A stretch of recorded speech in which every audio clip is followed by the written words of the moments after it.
بتبتدي قصة فيلمنا بعالم روحاني بيقول لأب مستعد تنسى، فبيقول له أيوة، غمض انت وديلتون ابنك وهتحسوا بالنعاس، ومفيش حد فيكو هيفتكر العام الماضي نهائي، وهتفتكر بس بغيبوبة ديلتون وشفائه.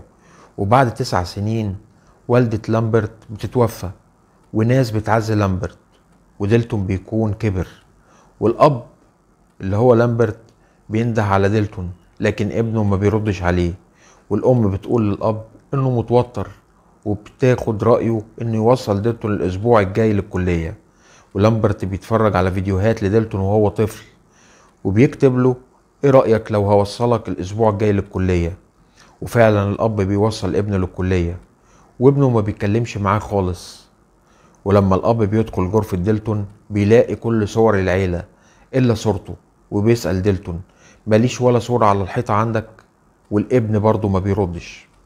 والأب بيقول يمكن عشان كنت غايب وكنت مشوش جدا. وابنه بيرد فكرت تطلب المساعدة؟ وبتدخل بنت الغرفة بشنطها وتقول له انت ديلتون؟ انا كريس. وديلتون بيفتكر ان اللي هيبقى معاه ولد، وكريس بتقول انا هروح الاداره عشان الخطأ دوت. ولامبرت بيدي ديلتون دعوة لحفلة رابطة الاخوة، والابن ما بيكونش عايز يروح، والاب بيرد عشان تستمتع وتتبسط. والابن بيتصادم مع ابوه ويقول له ما كنتش عايز توصلني، والاب بيرد انت بتمازحني بعد كل اللي عملته عشانك؟ امتى بقيت جاحد كده؟ وديلتون يرد مش مستعجب ان امي طلقتك، وبيرمي دعوة الحفلة ويشكر ابوه على التوصيلة. والاب بيطلع وهو بيبكي وحزين، وكريس بترجع وبتقول انها هتبات هنا النهاردة، وبكرة الادارة هتوفر لي غرفة تانية. وبتحكي لديلتون انها لما كان عندها 10 سنين اتوفى ابوها وامها وراحت عاشت مع جدتها. وديلتون بيقول مش فاكر اي حاجة لما كان عندي 10 سنين، وانه كان في غيبوبة. وكريس بتطفي النور، وديلتون بيقول لها من ساعة الغيبوبة وانا بخاف من الضلمة وبنام في النور. وفعلا بينام على ضوء خافت. وفي تاني يوم بيروح المحاضرة، والأستاذة بيكون اسمها أرمغان، وبتأمرهم يقفلوا هواتفهم ويفتحوا الرسومات بتاعتهم. وبتشوف رسم الطالب منهم وتقول له كأنها صورة، وبتأمره انه يقطعها، والطالب بيرفض علشان تعب فيها جدا.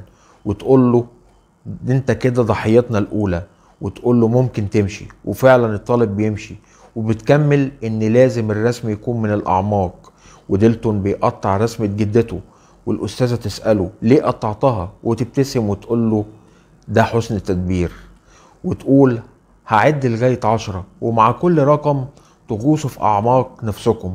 وفعلا ديلتون بيغمض عينيه وبيبتدي يرسم، وفجأة في ايد سودة بتمسك ايده، وفي نفس الوقت بيكون نايم وبيقوم مخضوض. وديلتون بيكون اتعور في ايده ودمه بيكون على الرسمة وبيتساقط، وبيفتكر باب احمر وحد قدامه. والاستاذة تسأله هل الباب ده بيحبسك ولا بتخرج منه؟ وفعلا بتكون الرسمة عبارة عن باب وعليه لون احمر بدم ديلتون.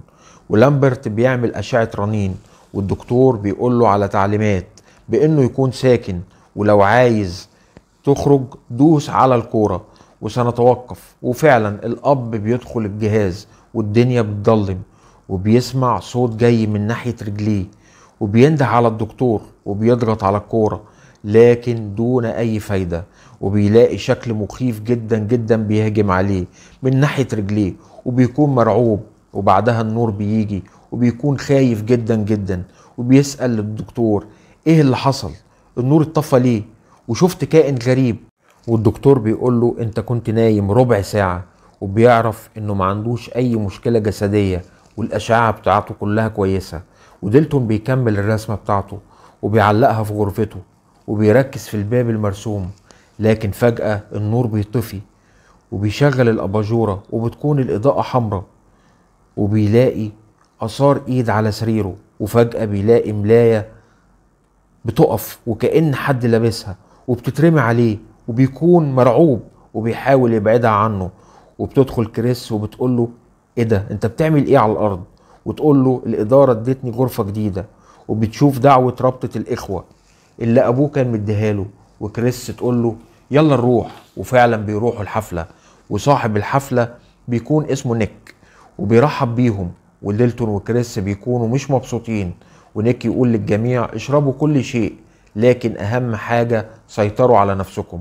وكريس وديلتون بيطلعوا للدور التاني، وكريس بتفتح اي اوضة وبتدخل الحمام، وديلتون بيلاقي حد في الحمام تاني غير كريس وكأن واحد بيرجع، ولما بيسأله مالك بيظهر شاب شكله مخيف جدا ويقول له اقفل الباب، وبيجري عليه، لكن ديلتون بيخاف وبيقفل الباب فعلا وبينزل بسرعة تحت السرير، وبيلاقي نفس الشاب واقف قدام السرير وبيوطي، فبيهرب ديلتون من ناحية تانية، لكن بيلاقي نفس الشاب واقف فوقيه وبيرجع عليه حاجات غريبة وبيصوت، والغرفة بتنور وبيكون نايم على الأرض، وكريس بتقول له مالك بتصرخ ليه كأن ما حصلش أي شيء.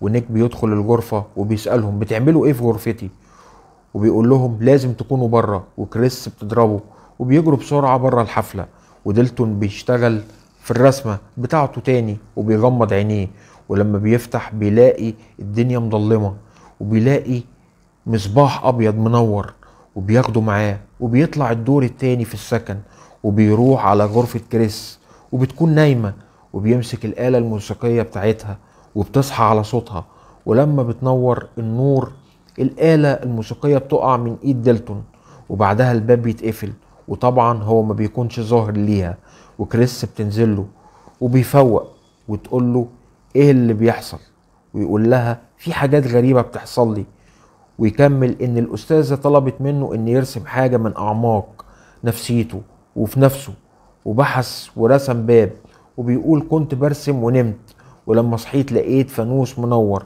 وكأن حلم وهو مش كده، وبعدها مشيت لغرفتك، ويقول لها حاسس اني بقرب من حاجة، والرسمة بتكون زاد عليها شيء تاني جنب الباب الاحمر، ولامبرت بيكون واقف جنب الشباك، لكن حد بيكسر الشباك وبيضربه وبيسقط على الارض، ولما بيجري بيلاقي شخص قدامه وما بيلاقيش حد وراه، وبيجري بسرعة على السلم ونفس الشخص بيجري وراه، وبيقفل الباب على نفسه وبيفتح تاني ما بيلاقيش حد وكأن حد تحت، ولما بيقفل الباب بيلاقي نفس الشخص معاه جوه الأوضة وبيزقه جوه الدولاب، وبيغمض عينه من الوقعة وبيفتح وبتكون الدنيا ضلمة، وبيلاقي علبة ومكتوب عليها بين بورتن، وبيفوق وبيفتح العلبة وبيلاقي صور للراجل اللي ضربه، وبيكون مع والدته ورقة بمستشفى للأمراض النفسية، وديلتون بيسأل أخوه على باب أحمر ويقول له أعتقد إنها ذكرى من طفولتي،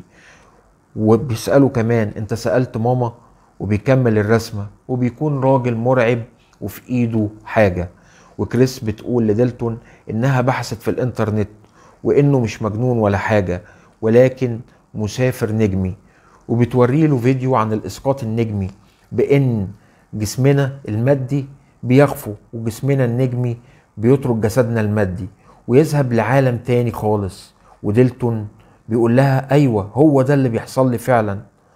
وفي عالمة روحانية بتقول في فيديو برضو ان العالم الاخر هو برزخ عبارة عن عالم مظلم مليء بارواح الموتى المعذبة، والارواح ديت بتستيقظ على حضور الذي يحدث له اسقاط نجمي، وكل ما بتسافروا ابعد بتكون الرحلة اكتر.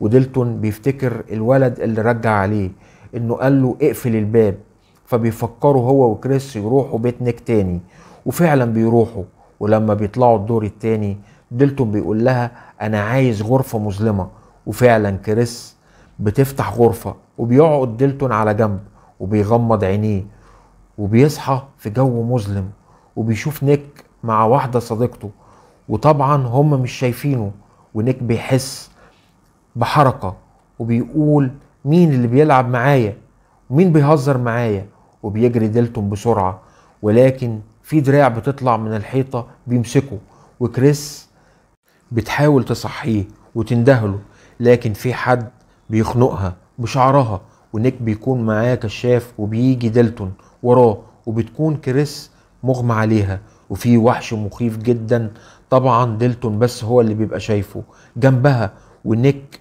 بيحاول يفوقها، وبيصحى ديلتون، وفي نفس اللحظة بتفوق كريس والوحش بيختفي. والأب بيدور على التاريخ المرضي لوالده، وبيعرف إن اللي بلغ مستشفى الأمراض النفسية هي أمه، وكان عنده هلوسة وشلل النوم والإسقاط النجمي. وبيشوف صورة والده، وبيكون هو نفس الراجل اللي هجم عليه في البيت. وديلتون بيطمن على كريس لما بتخرج من مركز صحة الطلاب وتقول له أنا مش عايزة أكون جزء من ده، ولا أنت، عشان ممكن ما تصحاش المرة الجاية، وبتسيبه وتمشي. وبيروح لامبرت لأم ديلتون ويقول لها عايز أتكلم معاكي. وأخو ديلتون بيقول له وإحنا صغيرين كنا في غرفة زي سرداب. وفعلا بيفتكر وبيكمل الرسمة وبيعيط، وبيكون الراجل شبه أبوه، وبيكون ماسك شاكوش في إيده. ولامبرت بيقول إن والده اتخلى عن أسرته، وإن والده قفز من المستشفى عام 1978. وطليقته بتشوف صور والد لامبرت وبيتعجب إنه بيرعبه في العالم الحقيقي وهاجمه في بيته. وديلتون بيقعد على الأرض، ونفس الوحش بيطفي الشمعة والنور بيطفي. والأب بيكمل إنه ديلتون يمكنهم السفر إلى عالم آخر عن طريق الإسقاط النجمي، وبيلحقنا فيه العفاريت والأشباح زي اللي ظاهر قدامك في الصور. وطليقته تقول له إن أمه كانت بتساعد والده، وهو يقول لها زي ما أنت ساعدتيني وعايزاني أنسى ذكرياتي. فهي بترد إن ده كان الأفضل ليهم هما الاتنين، والتنويم كان خطر لأنك حاولت قتل أسرتنا بالكامل، وكنت بتطاردنا في المنزل ومعاك مضرب بيسبول، وكنت بتقول لأطفالنا إن مفيش حقيقة لهذه الذكريات خالص. وأخو ديلتون بيجيب الرسمة اللي ديلتون رسمها وبيوريها لأبوه وأمه، ويقول إنه بيمر بكوابيس وفيها باب أحمر. وفي نفس الوقت ديلتون بيمسك الشاكوش اللي في الرسمة، وبيكون شيء مادي في الإسقاط النجمي، ولما بيمسكه بيكون في عالم تاني، بيكون في قبو، وبيشوف نفسه وهو صغير وأخوه وأمه معاهم وبيكونوا خايفين. وبيشوف نفسه بيقعد على جنب، والأب بيكسر الباب وبيزق الأم على الأرض، وديلتون بيبكي. والأب بيمسك شاكوش، وديلتون بيصرخ لأبوه ويقول له لأ، وكان هيضربه وهو طفل. ولكن ديلتون بيمسك أبوه وبيتخانقوا مع بعض وبيضربوا بعض، وأبوه بيتحول لست عجوزة مرة واحدة. وديلتون بيقوم بعد ما بيختفوا، وبيشوف نفسه وهو طفل وبيبكي في الضلمة. والوحش بيظهر تاني وبيبتدي يفهم ديلتون اللي بيحصل، لكن كريس بتصحيه وبتقول أنا فهمت، لما النور قطع أكيد أنت رحت العالم الآخر. وبيسيبها ديلتون وبتندهله، لكن شكله بيكون اتغير خالص وبيكون شكله مرعب. وكريس بتحاول تهرب منه، والأب بيغمض عينيه وبيروح لابنه بالإسقاط النجمي، وبيكون ماسك مصباح أبيض، وبيكون ديلتون شكله مخيف.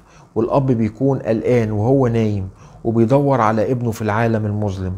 وكريس بتكون خايفة جدا من ديلتون المرعب. والأب بيقول لديلتون الأشياء ديت بتسيطر على أجسامنا، وده اللي بيحصل لي وبيحصل لك. ولامبرت بيقول لديلتون لازم تمشي ويقومه. وكريس بتحاول تصحي ديلتون، لكن شكله بيتغير مرة تانية، والوحش بيجري ورا الأب. والأب بيقفل الباب الأحمر ويقول لابنه ساعدني ساعدني نقفل الباب كويس. والابن بيقول له مش هنقدر. والأب يقول له لازم نحاول، هات حاجة نقفل بيها.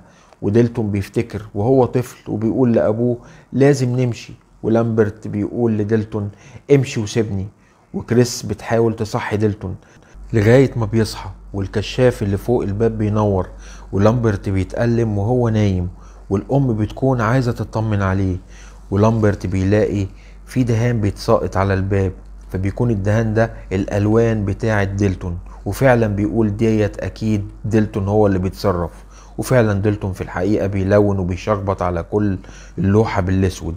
والوحش بيحاول يمسك الأب بأي طريقة، لكن بيتحبس باللون الأسود، والأب بيرتاح. وكريس بتقول لديلتون إنه لازم يتخلص من اللوحة ديت وينساها، وبيقول ما ينفعش ننساها، بالعكس نفتكرها. ولامبرت بيطلع علبة أبوه في الضلمة وبيشوف صورته، وبيلاقي حد معاه مصباح وبيكون والده، وبيبتسموا لبعض، والنور بيسطع جامد. وبعدها أبوه بيختفي وبيتبقى المصباح بس، وبيغمض عينه وبيفوق. وطليقته بتحضنه لما بيفوق، وديلتون بيتصل وبيسأل على أبوه وبيعرف إنه بخير، وبيمشي لامبرت بسيارته وديلتون بيرسم رسمة وبتكون لوحة لأبوه وهو شايله وهو طفل، وأبوه بيفرح جدا لما بيشوفها. وبكده يكون ملخصنا خلص.